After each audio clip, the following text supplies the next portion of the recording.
What's going on, people? It's your man Banks. Welcome to the ReelTalk podcast. I'm here with my other three people. They're gonna go ahead and introduce themselves. What's up with y'all? This is X. My name is Gills. I'm ready to pod. Let's go. What's good for good people? This is Beasley Adams in the building. Let's get it. All right, so this podcast is a film podcast. We'll be focusing mainly on Black cinema and then everything film. That's pretty much what the podcast is. I wanted to have a platform that we can discuss these different films, different things, everything Black, things like that. And it'll be very interesting for y'all because we all coming from different backgrounds on why we got into film. You gonna have your educational side, we got film school people in here, and then you're gonna have your people who are just regular movie heads, people like you and me. So I want to go ahead and start this podcast off. The first topic is going to be, of course, Black cinema. So let's go ahead and discuss what Black cinema is. So Gills, what would you say Black cinema is? You did that for a reason. Okay, that's cool. No. I mean, you're the first person I saw. Yeah, you're right. Anyway, I would say Black cinema is the Black people being represented in film, as far as Black actors, as well as Black producers, Black directors, involved in the creation of the film, whether it's on screen or behind the screen, behind the camera. That's Black cinema to me. But what about you, Beasley? Yeah, same thing he said, basically. But so is there any white help? Is it Black only? Yeah, from everybody. Yeah, all right. So is it Black cinema if there's white help? Yeah, Black Panther was Black cinema. You know what I mean? But because white people in it, there's white people in it, white people behind the scenes. You know what I mean? Right. But primarily Black. So it's okay. I mean, Black cinema to me is, was prior to this newfound revelation, is pretty much predominantly Black people or all Black people, whether, directors, whoever's filming, the actors, whatever, in charge of that and putting that product out. What about you, Banks? What you thinking? Black cinema to me is it's to touch on something Gil said, it's all about that representation. It's all about seeing myself, being able to do all of those things.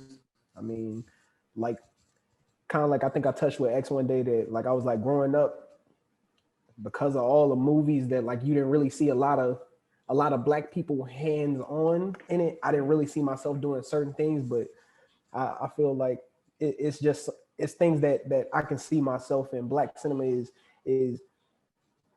everyday Black people. There's movies about our lives. There's movies about everything. We're pretty much tied into everything. So that's just what Black cinema is to me. Everything that reminds me about this culture. I pretty much see it the same way. I mean, there is some stuff that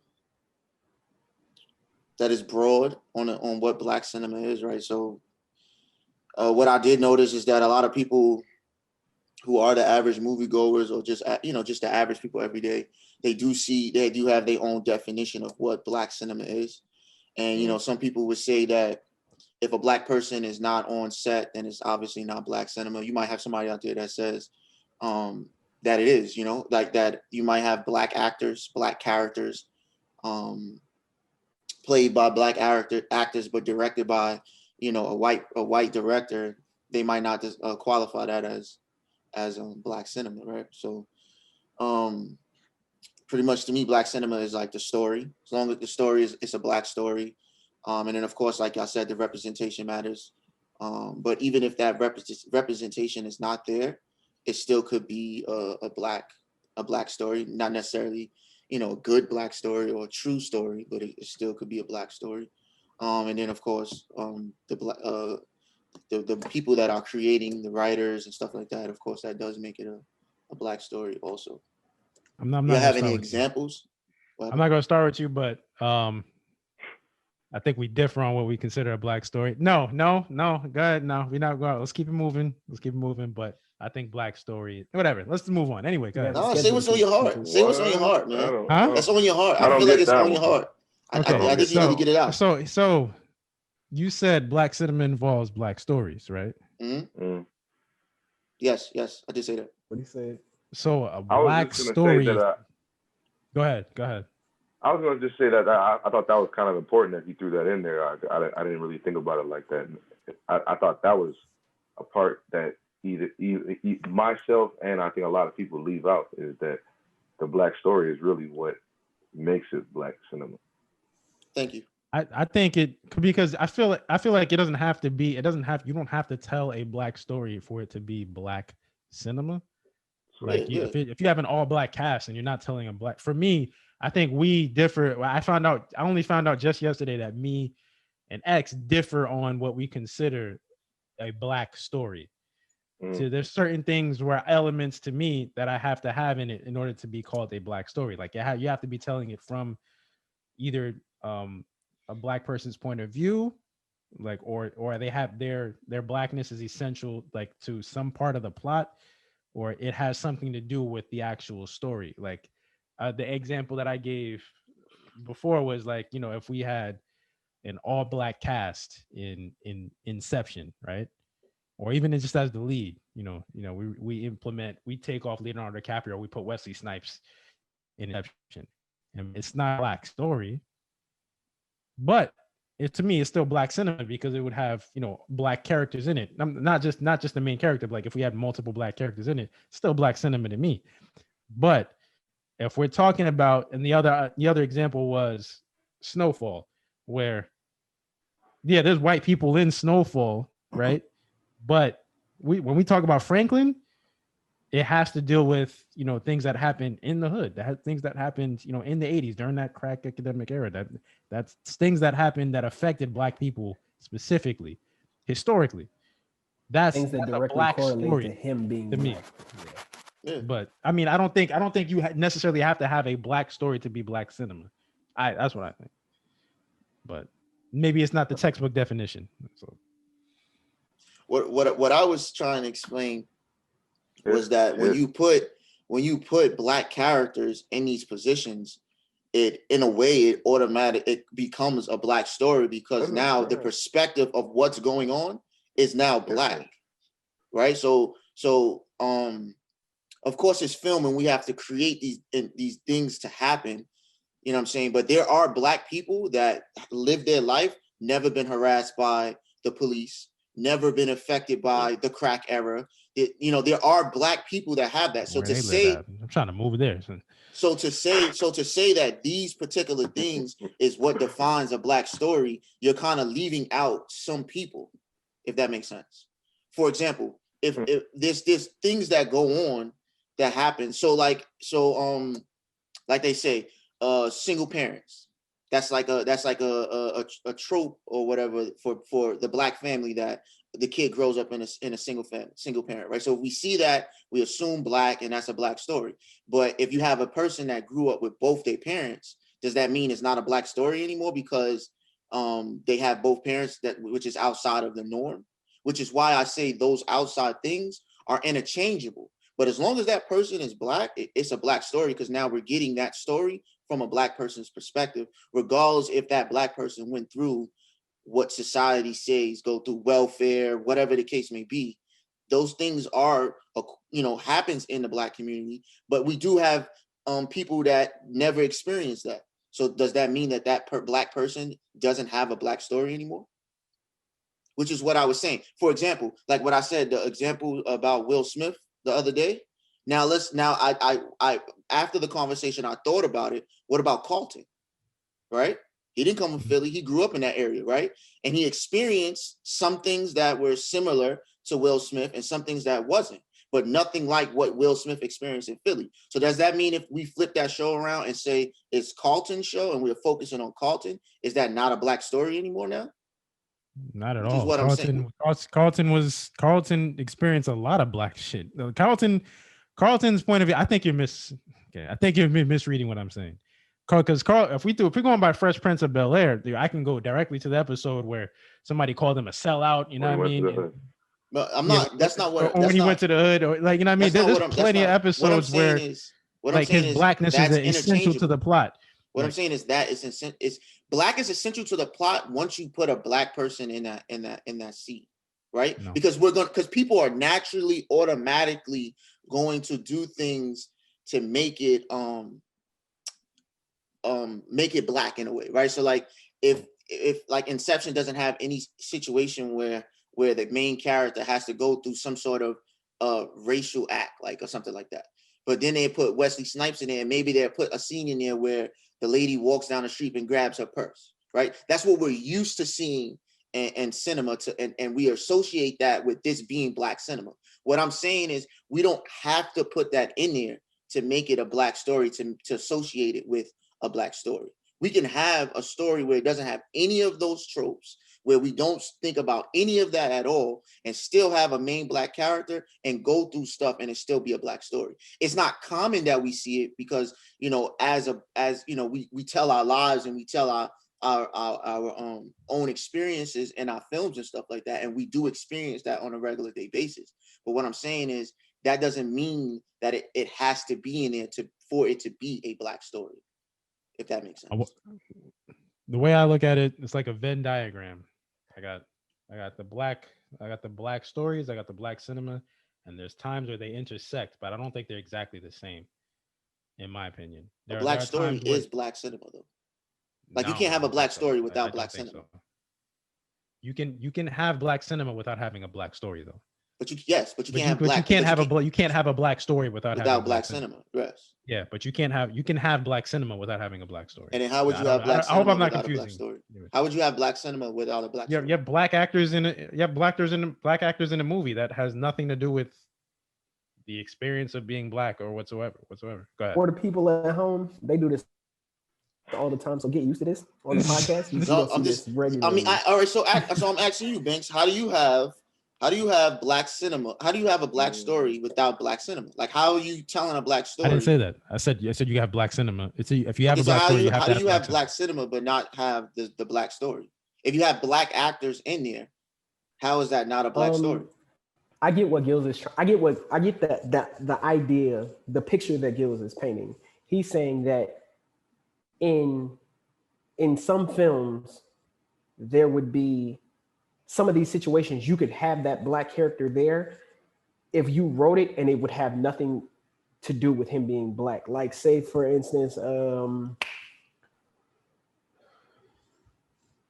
Twilight.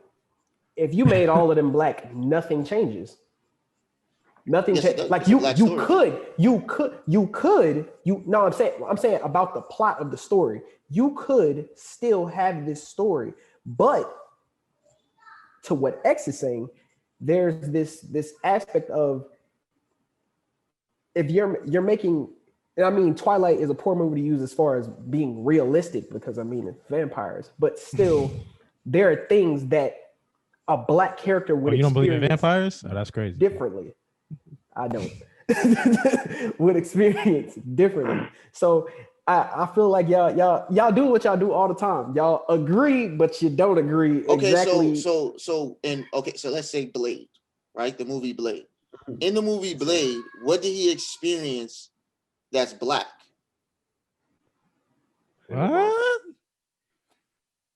What? Single mom. I'm asking.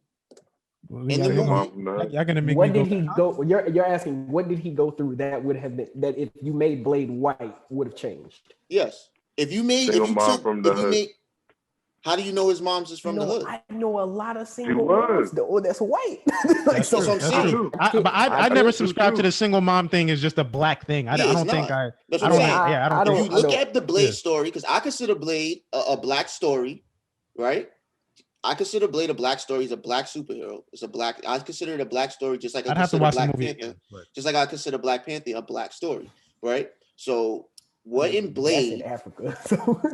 I mean, the whole movie is not in Africa, but it does give you a lot of those things that we see on a regular basis of black people, right? So it's a movie about black people in the struggle. So of course it's gonna have those instances, right? But talking about Blade, a black character. It's about a black character and what he does, which makes it a black story, which we can consider that a black cinema. But what did he necessarily go through that is associated to those things that Gills was mentioning that black people will go through when they're in those roles, in that position? So everybody here considers Blade a black story? I would say it was. I mean, he was a black superhero. He's a black superhero.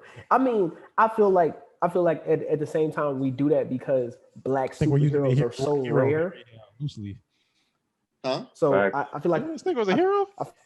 He wasn't. He was like an anti-hero. Yeah. He was literally saving the world. I mean, he wasn't a villain. I get you. Yeah, he was literally saving the world. No, that's not what I'm saying. I'm saying. But I hear. Yeah, but I feel like we only do that with the like we decide so much on superhero because there's been a severe lack thereof. So we gotta be like, y'all got all this shit, but this is mine. This right here, this is mine. So I feel like that's why it kind of does fall under that black story for the culture's purposes, because for one, he was really the first black superhero that you've seen in a movie that was a real superhero. It wasn't Blank Man or Meteor Man, where it's more comical than it is about being. It was a first serious. It was a serious role. It was a serious thing. You forgot we got a Meteor Man fan here. Nah, it wasn't Meteor Man. You forgot Spawn. Spawn came out before that. True. Like I would say the same thing about Spawn. Marketing. Like 2 years? I would say the same thing about Spawn. Spawn is a black story. My thing with what Wesley brought to Blade, everything from the mannerisms to the haircut to everything. Now you're going see. That's what I'm saying. That's what I'm saying. But that's in every. But I have to look. No, it's not in everything. It's not. Okay. So give me a film that they had a black main star that didn't move like a black man, talk like a black man, I gave you an example of what it would look like, but I don't have like a list of, the movies that are because black. it's so small. It's so small. That's what I'm saying. It's not small. It's not small. Like what I was saying yesterday with Carmen Jones. We're going back to the 50s with Dorothy Dandridge and Harry Belafonte. I can implement white people into that story. I couldn't do that. I couldn't allow you to use that example because now you're talking about an era where being black was literally a crime. So no, they won't showcase it because it wouldn't sell if they did. When was it not? I mean, when was it not being a crime? I mean, they showcase it a lot more now than they used to. So to use that example, to use that saying in a world where your film literally wouldn't sell if you did do that, it's unfair to what we're what I'm saying. That's not what I'm saying. I'm saying is that you can implement white people into that. It doesn't have to be that movie. We can do something more recent. Like what I'm saying is you can implement white people into that story. It does not change. I can't put in fucking Leonardo DiCaprio and Boys in the Hood and be like, yep, it's no longer black cinema anymore. It's no longer a black story anymore because you kind of could because think about it. It's a black story. It's a black story. Leonardo, I don't know.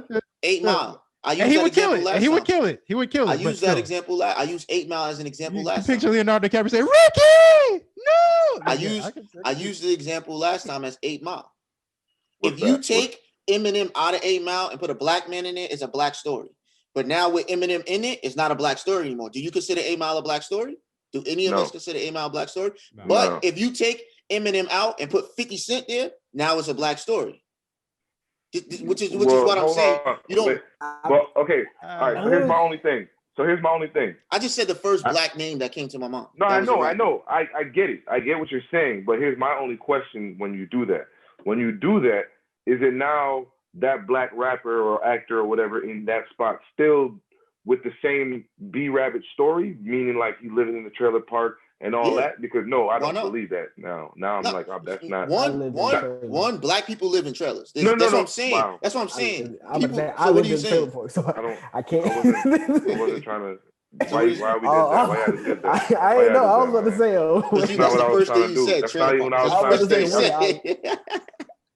say. That was the first thing you said, though. Yeah. That was what you. I know, but that's not what I was. I mean, who knew? Like, y'all supposed to tell me before we roll that this, hey man, I live in the trailer. Don't talk about me living in the trailer. Like, I wouldn't have brought that shit up. Like, come on, man. What y'all saying right now? No, I feel like Eminem's whiteness was like kind of essential to the plot, though. Like, No, it had to be. That was the story. Though. Because that like that's story. what made it so shot. Like for him to be go against, he's in Everything. foreign territory essentially. There's not many of him when he goes to the shelter and he goes against Papa Doc and all them. He's this scrawny little white boy that has no business being there as far as historically. You're talking about something else now. No, but that's what made the movies. And like we're not talking about what made the movie. We're not talking about what made you want to watch the movie or enjoy the movie or be excited to see this white man battle rap in this world that is usually full of black people. What I'm saying is that if you take Eminem out of that storyline and put another black person, any black person that has to still live in those conditions with a single mother who don't really care, battle rapping, whatever the case may be, it is now a black story now. Because it's told from his perspective. Agreed. Which is what I'm saying. And you can do that in any movie with any story. No, you cannot. I gave you an example and then you keep ignoring it. Like, what example did you give me? You said Inception. This is you said Inception, right? This isn't being recorded, right? Yeah, it is. You said Inception, correct? You said Inception. Is that the example that you gave? Boys in the Hood as well. So okay. If you think about it, you can still put if you take every black person out of Boys in the Hood, right? Every black person, there's no black people in Boys in the Hood, right? And you put them all white people, that is no longer a black story. That is a white person going through similar. That's my point. That's my point. Then I guess we're gonna have to go with Banks and say we're saying the same thing, because that's not what you're saying. What I'm saying is, I think what you're like not trying to hear the other points that I'm making. What I'm saying is everything outside is interchangeable, right? So there are some black people that lived in single parent homes. That is that black person's story. I can make a film about that story. That is still a black story. There are some black people who grew up with both their parents and lived $1 million rich and never experienced anything, any of the social things that they say about black people. They haven't experienced that. And if we tell their story on the screen, that is still a black story. Okay, is what I'm saying. You got to use another example, because I never really agreed to the single parent home thing. This is what I be talking about. He be worried about the dumb stuff that doesn't really matter. I'm just saying. Like, he don't want to hear the point that I'm making. He just want to agree with the example that I'm using to make the point. If he don't agree with the example, then the point doesn't matter to him. He don't care. The point don't match. It doesn't matter. You didn't make your point because I don't agree. I feel like we had a breakthrough. We were agreeing for a half a second, and then it just. We didn't have a breakthrough. Okay. You didn't have a breakthrough at all. We tried. We didn't have not one breakthrough. But no. Let's talk about. Let's really talk about. All right, how we were talking when we were discussing this earlier. We were talking about how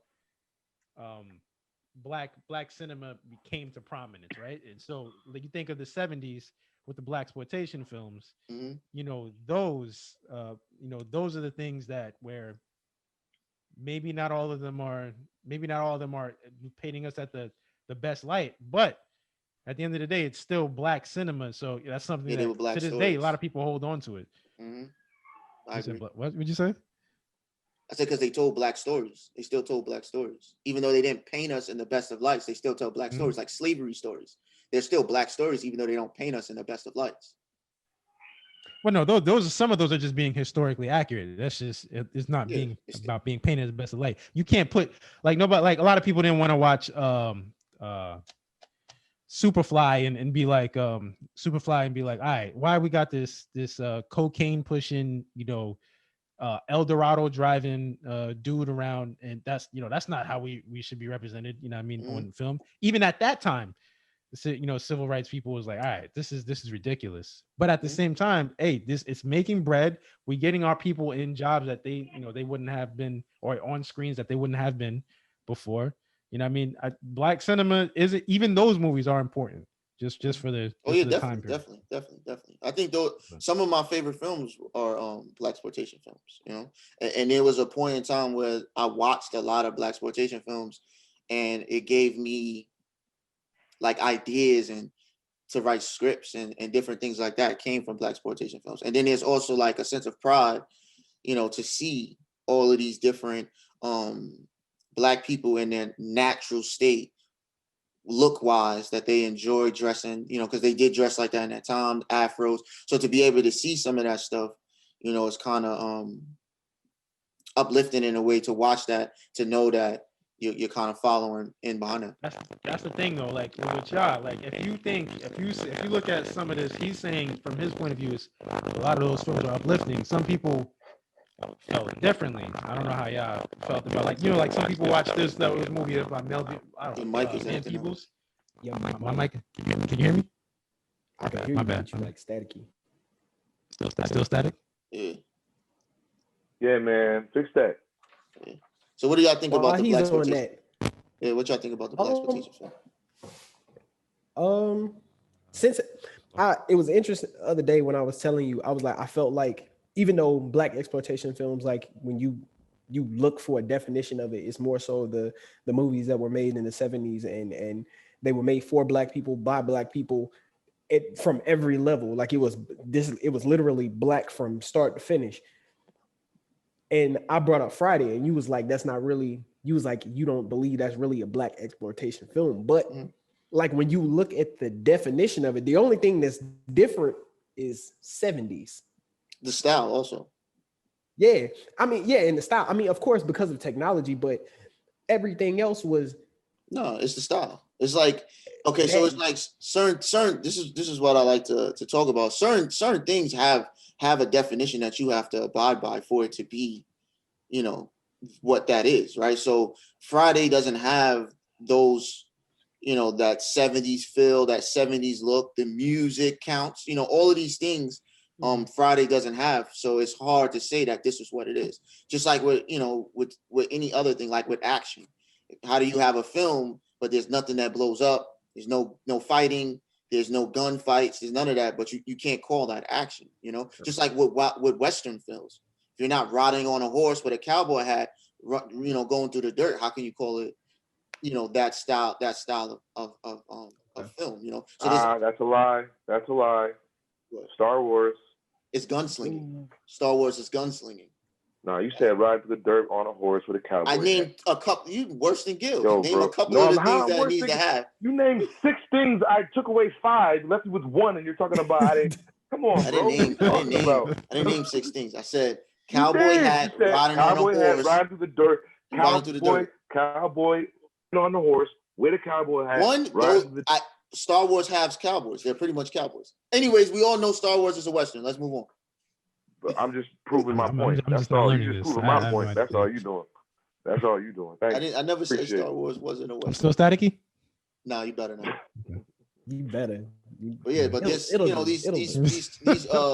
genres of film, they have to have, those particular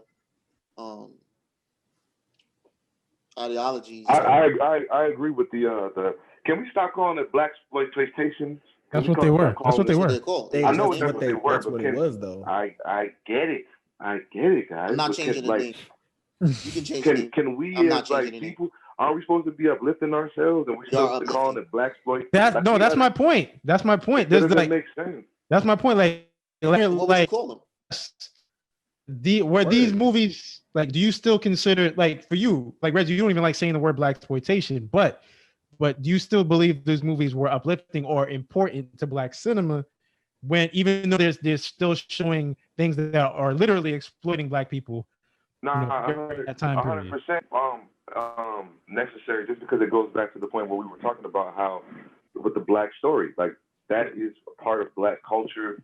People relate to that. So I just don't like the fact that here we are 50 years, however many years later, we're still calling it Black exploitation. Like, that's our movies. That's our shit. Like, come up with a different name.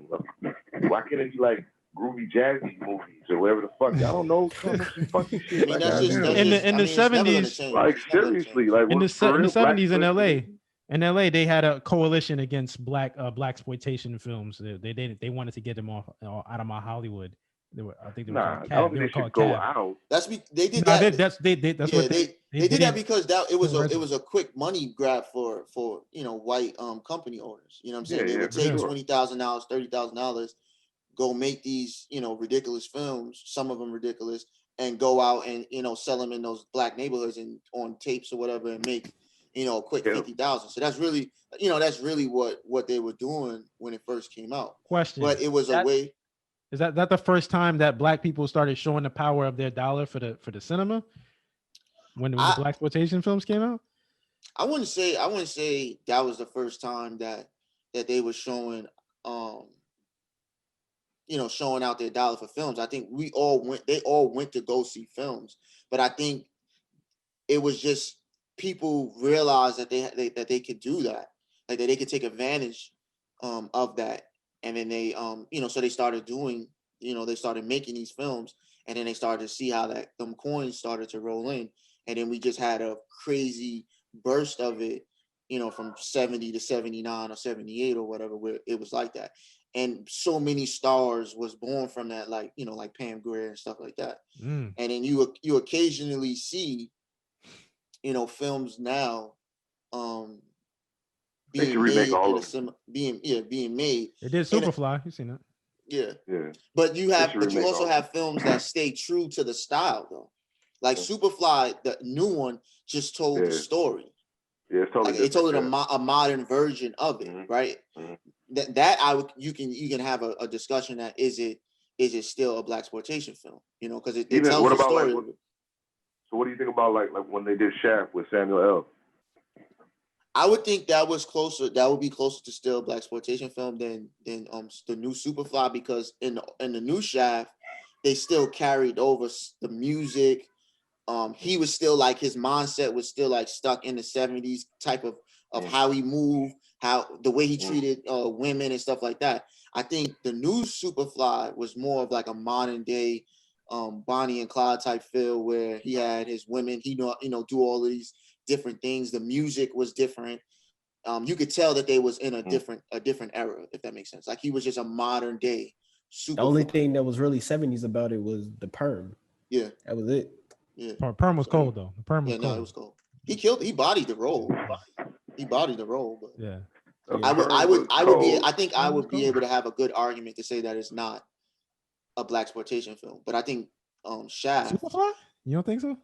I said I think that it follows the lines minus some things, like the music, like it played modern music, like it played music that we listen, Migos and stuff like that. I think the story was more so of he was similar to Superfly, but not Superfly. And the Shaft movie, he was Shaft, just in the 90s or in the early 2000s or whatever it was. You know what I'm saying? And he carried that whole 70s vibe in today's time, if that makes sense. Like, is it possible? Is it possible to bring back, like, you think we could bring back blaxploitation films? Like, you said Superfly wasn't, you know, like accurate as far as bringing that same feel. Do you think it would be possible to do in like 2021 without? Nah, it's probably a bad look, right? It's not going. I don't think it's necessarily a bad look. I just think it's a style that people don't want to see anymore. And I think it only worked for Shaft because it was Shaft, because it's like the moniker it's tied to. Like it's like when you think Shaft, you literally think that song. That's the first thing you think. Yeah, you can't front. Shaft is a bigger name than Superfly. Yeah. So, definitely. Of course.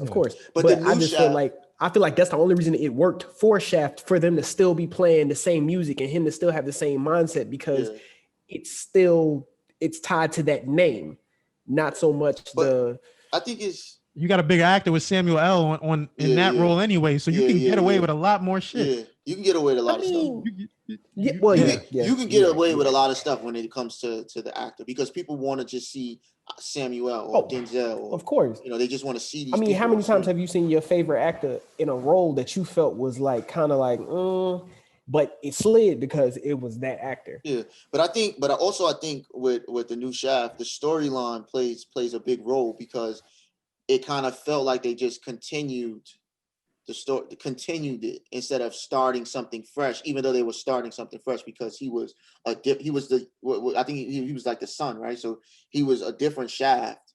He wasn't the original, but they kind of continued that story and made us feel like that story was continued, other than like Superfly, where they immediately let us know that we're in, modern times, and this is a different person, a different Superfly. It's not the same person. He just has some qualities that are similar, and he's moving, and the story is a little bit similar. I think that was a big difference too, was the story, how they portrayed these characters and put the story out there. But to like answer your question about can they do blaxploitation films now, I think people would take them as a joke. They couldn't do it then. That's why they stopped. Yeah. Eventually, people eventually was like, all right, yeah, we're tired of seeing this. But there are some really good blaxploitation films that I enjoy watching, that I was like, man, Coffee that I was Brown. kind of all right. Anything with Pam Grier in it, you know what I mean? Yeah. But I just like watching Pam Grier. But you know how you have hey, I mean, wait, what are you gonna say?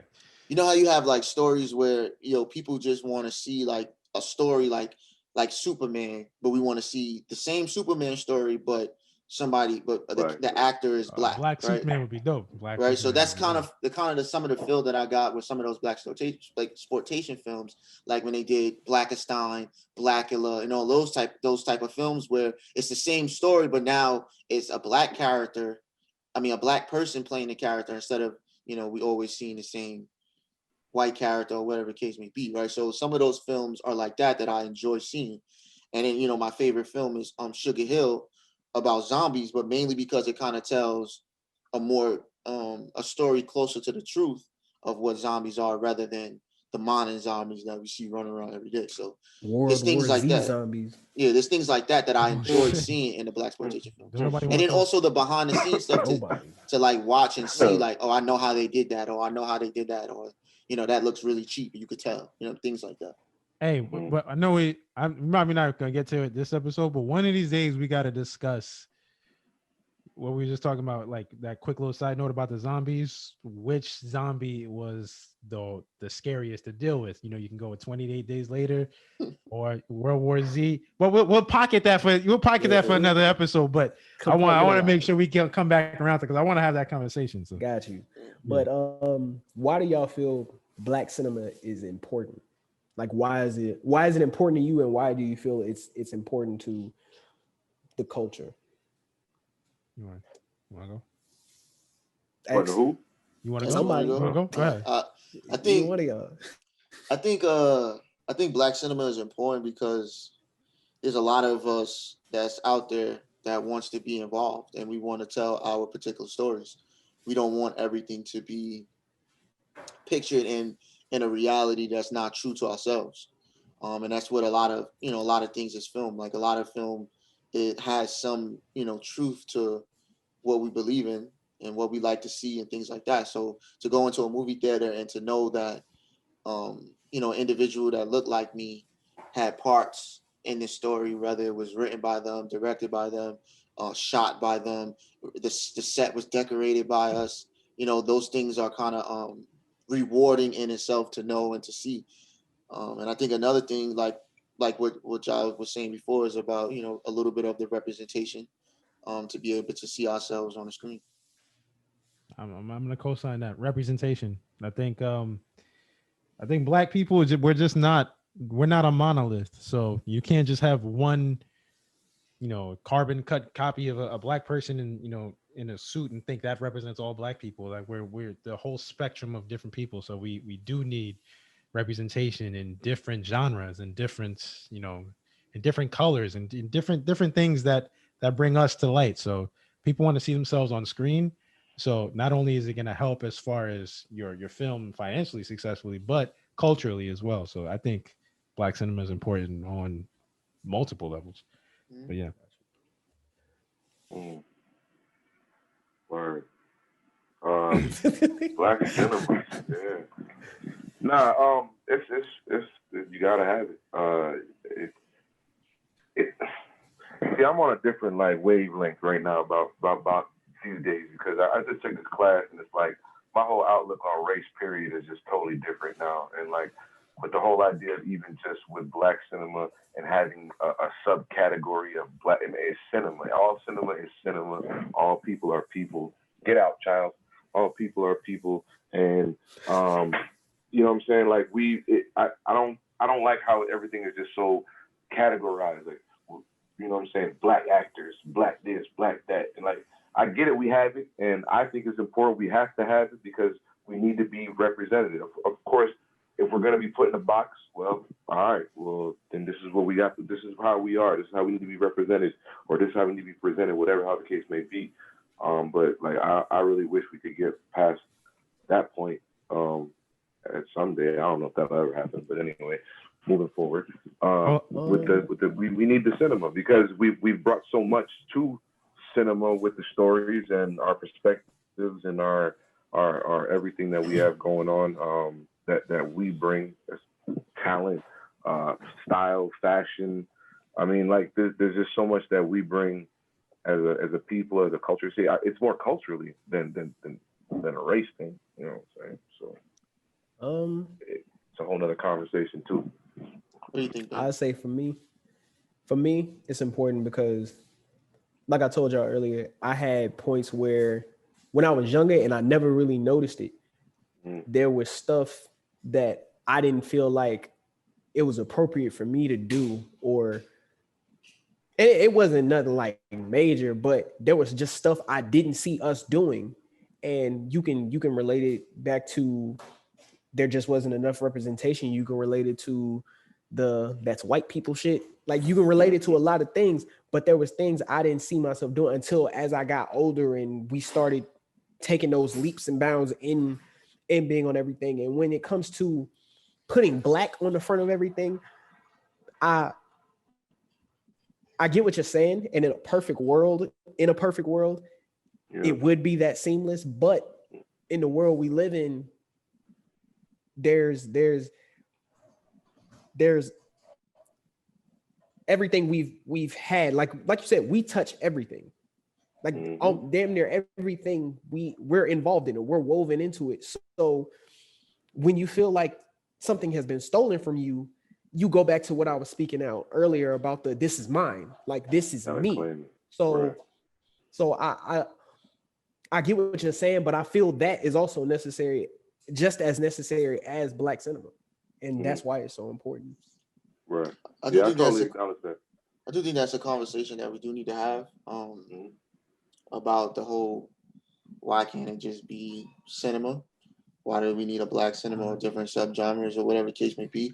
I think subgenres, even outside of race and culture and stuff, is important because everything that we do just naturally is broken down into something, right? So, because if you say it's just cinema, then it's just a movie. There is no horror. There is no film. I mean, there's no romance. There's none of that. You know, everything literally is broken down, and it's not like we break it down to black romance movies. You know, like that's it's just like we have cinema, and this is the way that we say that we. But that's what I was saying. I'm cool with genres. The genres is cool, but it's when it gets into black comedy, black this, black that. I'm not with all that because I wouldn't say that's like I mean, it's a thing, but I wouldn't say it was like. I think I don't see it as like when I see a comedy, I don't like categorize. Me personally, I don't categorize it like, oh, it's a black comedy. You know, I'm sure people do. But I'm saying as right, and that's. But I don't see it as that. I wasn't necessarily trying to go deep into that aspect of things, but I was just touching on like, because I think that aspect of things is just people doing it, and people just doing it. When people just do stuff, it just becomes a norm after a while, and people just accept it as like, okay, this is what we're doing now. And I think that's with that aspect of things. I think that's what happened with that. But with the idea behind black cinema, I think it was just we've gone so long without being recognized. We decided like, yo, no, this is black cinema, and we're gonna. And I personally don't want to ever go away with it because it opens up opportunities for us that we won't be able to get anywhere else. Like you have people like Tyler Perry that started a whole, world of opportunities that just wasn't there before of some of our favorite actors that we like to see on a regular basis, So we just like I like to use like Taraji P. Henson. We've seen her in other films doing other things, and we saw that she had the talent, but once she started clicking with the right people, with somebody who was able to open up black cinema the way that just for example Tyler Perry did, now we start to see on at such a larger stage. And we've seen that happen for so many actors as time go. And I think that's important to have in any way. And if things was reversed and it was white cinema, I think I would, kind of feel the same way about having their own style of music. And I think we do that everywhere, right? So they have their version of cinema. Spanish. I mean, like everybody, you can go and get to Russia and have their style of cinema, and it's going to be completely different than American style of cinema, which, and so forth. So I think that it's just, a needed thing. It's just a category to different, so we know the difference on what we're watching and what we're doing and stuff like that, like a style or whatever the case may be. Reggie, why you think it's why want to play with like the labeling of black cinema? You think it's like limiting for like black That's a good question. anything, or do you think it's just like you just want it to be combine all as one, or you think it's going to help move us or advance everything for everyone, not just for black people? Like what? I don't know. I really had to phrase that question. You know what I'm saying? Me, right? Yeah. Yeah. I don't know how you just. My only thing is because like what I think about is like the negative things. Like for example, like black exploitation movies were essential. We here recognize that, but I'm looking at the negative aspects of that, where like when they wanted to shut it down because they had enough of it, or they didn't want to put it out anywhere, or it's labeled as trashy or whatever the case may be. Another thing I think about is with these like quote unquote B-list movie actors who only get cast for these quote unquote black movies. You know what I'm saying? Like when I see that Black Code Entertainment pop up on the screen, I know I'm gonna see a certain type of actor come up on the goddamn screen. You guys know what I'm talking about. You know what I'm talking about. Cold Black. When you see that Black intro, I can't say that though, because there's them low budget. There's those low budget. I don't want to say. I'll say non-black movies that you only see those certain non-black actors in. Like I feel like it goes for both sides of the spectrum. But to touch on that, when it's coming about black cinema, there was a time when we literally weren't allowed to do this. They used to paint their face to look like ours and play the role, and rather than go get one of us. So the reason I can't and I don't want to see it go away is because for so long we couldn't do that. Like we had to have our own. Like we had to have our own little section over here where it was just for us by us. But shout out to Fubu. But but like you get over into this point where it's like now, we want y'all to be integrated. And I felt like if that ever went away, where you take the black off, then they'll try to smear it and kind of like hide it like it once was before. So I don't really see when I look at those negatives, I also look at the negatives of it not being there, and those are way more impact on our people than doing away with it anyway. Because like we said, representation is important. So I'm about to have another little girl. All three of my kids to be able to look at a movie and be like, I can see myself doing that. I don't want them to have that handicap I had coming up where I didn't see everything as a possibility, if that makes sense. To go behind what you were saying, Reggie, like with the those actors that you see, with in those same movies and in that same kind of film, but from whoever is making it, it's like some of them, like some of those people, some of those actors, that's what they do. That's what they enjoy doing. Or you need a better manager, to get better scripts or whatever to get, or that's what you do. I've seen the same, not even black. It's just for every actor. I've seen the same dude play Hector in every movie that he's been in Fast and Furious. He's been in. You know exactly what I'm talking about. He's Hector in every single one of them, and he's living life. He's chilling. Like, you know what I mean? Like he's like, that's what he wants to do. That's cool. I don't mind it. Machete made a living off of that. He's killing it right now. But to piggyback off of the blaxploitation films, I would be on your side if we was like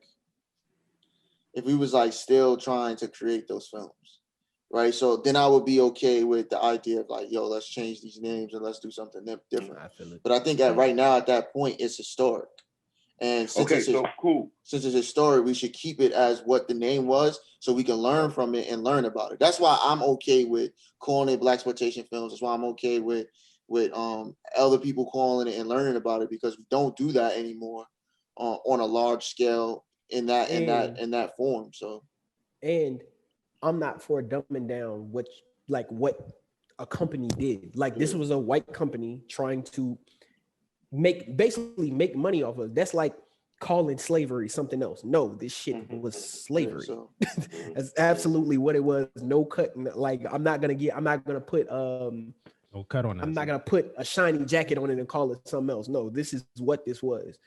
So I get behind all that. I'm totally for it. It's just that I don't know.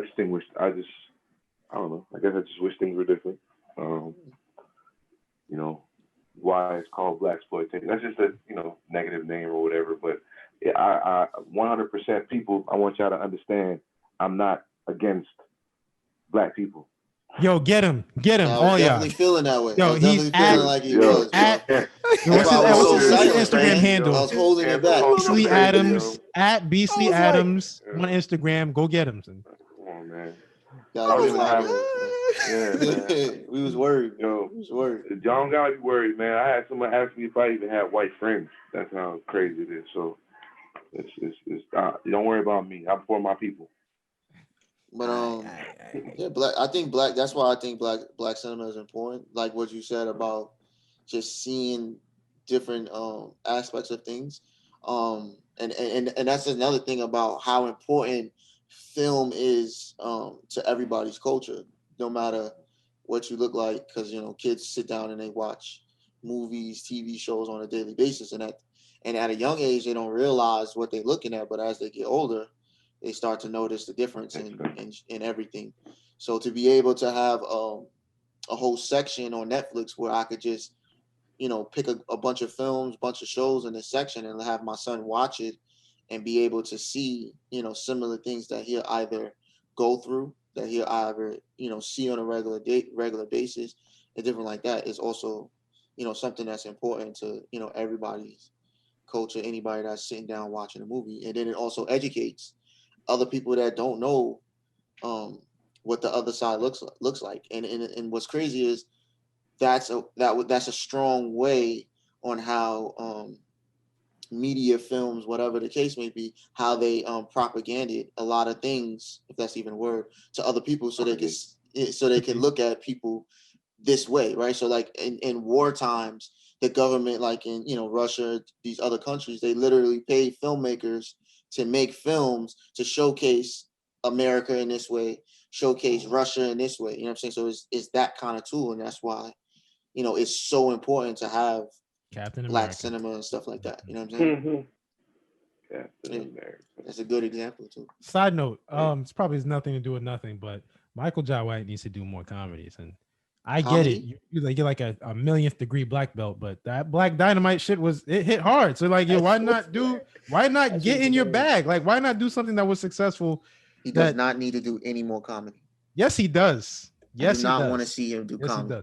I want to see him kick people in the face. That's it. He was kicking people in the face. That's all I wanted to see. That's all I wanted to see. I don't care for the jokes. Black Dynamite. That's all I want to see. I want to see him in Undisputed. That's what I want to see. Part 7. Yeah, Undisputed 7. Boyka return. Boyka's grandkids. Yo, like, come on. Scott Adkins is a beast. Scott Adkins is a monster. He is a beast. And he carried that Undisputed series after Ving Rhames and Wesley Snipes. He literally carried that franchise. Yeah. Ridiculous. So this guy you're talking about, the acting wasn't that great, but the fight. Yeah, he even said in an interview his accent wasn't the greatest, but he tried. He did what he could. Some people thought he should have been Captain America. No. Scott Atkins. I can When see you it. the reason why I can see we're getting way off topic with other. The Okay. reason why he cannot be Captain America is because Captain America is the image. You have to have the image. That's why you give him a foo haircut and then you know what I mean? You throw in the Captain America. I know what you mean. Boom, He's you like done. Chris. It's like Chris Evans played that role exactly how it should have been played. He's more image than anything. Image, leader. He's that image of what it is. Because if you really look at the movies with Captain America, it's like they force him to be this great fighter or whatever, strong. Like it's like it kind of feels like they forcing that. They tried to force him out front when really and effortlessly Iron Man and Thor was like, nah. Even the widow, even oh girl, she just seemed like she could be more of the person that should be up there. Captain Marvel? No, the Black Widow. I mean, Black Widow. Scarlet Witch. Even she seems more of that than him. But I just feel like he's the image. He's what you want to see when you get robbed or you get killed. The aliens is Chris coming. Evans wasn't. He's what everybody was see. questioning that hire when they had Chris Evans. He's gonna be. They were questioning. They was questioning. This is the dude from Fantastic Four movie. No, he Fantastic Four. I was gonna say he played it so well. You forgot he played fantastic. Exactly. Yeah. I mean, he's a better actor. He's a better actor. I'm not gonna be Jordan to it. Yeah, that was horrible. That was definitely the worst one. Yo, I just watched that. Right? Nobody just. I just think nobody likes. X gonna call that black cinema too. Why would I call that black cinema? Here we go. Here we go. People don't know what they talking about. Like to make jokes. Hold on. Okay, I'm sorry. I know this is way off topic, but you said two things. You said Michael B. Jordan. You said black cinema. What's up with him bagging Lori Harvey? Listen, man. It is what it is. I'm just cut it out, man. I'm not rich, bro. That's ridiculous. I'm not rich, bro. All right, sorry, bro. I feel like when it comes to rich people problems, we don't understand because we're not in that tax bracket. So we don't understand their problems. Let's just stick it to what we know. Wow, let's just do with what we know. I don't know what that man got going on. Yeah, he got some stuff going on. But back to what he got going on. I don't know what she got going on, but whatever it is, if they let him play Superman, if they let him play Superman, it's gonna be a wrap. Who? Oh, if they let Michael B. Jordan play Superman, he's probably gonna go down as they gonna goat him. Like they gonna go. I'm serious. He's gonna body that. If he plays Superman, he's gonna body that Superman. As soon as he takes the suit off, they're gonna be like, yo, they wouldn't give Idris Elba James Bond. You think they giving Michael B. Jordan Superman? It's not going down, bro. You know why I won't agree with you on that? You want to know why I wouldn't agree with you on that? Because DC is dying and they need some help. Not only is that DC is kind of dying, but it's the fact that comic book movies, you are able to dabble in those things because the world from the comic books is just so crazy that they can go.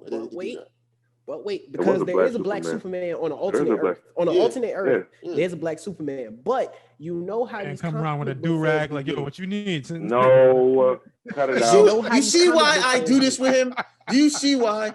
Because and then now he's gonna say, "Oh, now it's a black story. He has a do-rag. It's a black story now." You see what I'm talking about? This is what I be talking about with him. That's what he do. Black and mild right here. You know what I mean? This is what he does. Really? Word? This is jokes. This is what he thinks of us. This is what he thinks of us. This is true. Is it wine? Is it wood tip or plastic? Jokes. I'm gonna be quiet for the rest of the Then they gonna say he gonna have on Timbs. He gotta wear Timbs, right? Yeah. I mean, hey, if I'm gonna have a black superhero, you know what I mean? You gotta have Timbs. I want to feel comfortable. You know what I mean? People was mad about Hancock though because he was a drunk. People was mad. They was like, why would a black superhero be a drunk? So he was. I mean, yeah. But they ain't say nothing to Thor when he was getting lifted on. He looked like the Big Lebowski with the beer and nothing at all. At all. They all felt bad for him. Oh, he didn't kill Thanos. They was like he's depressed. Yeah. But to the Hancock thing though, he had to be a drunk though. He had that black trauma. Huh? He had to be a drunk because if he wasn't a drunk, remember he would remember who he was, and then he would have got close to the girl, and then they would have died.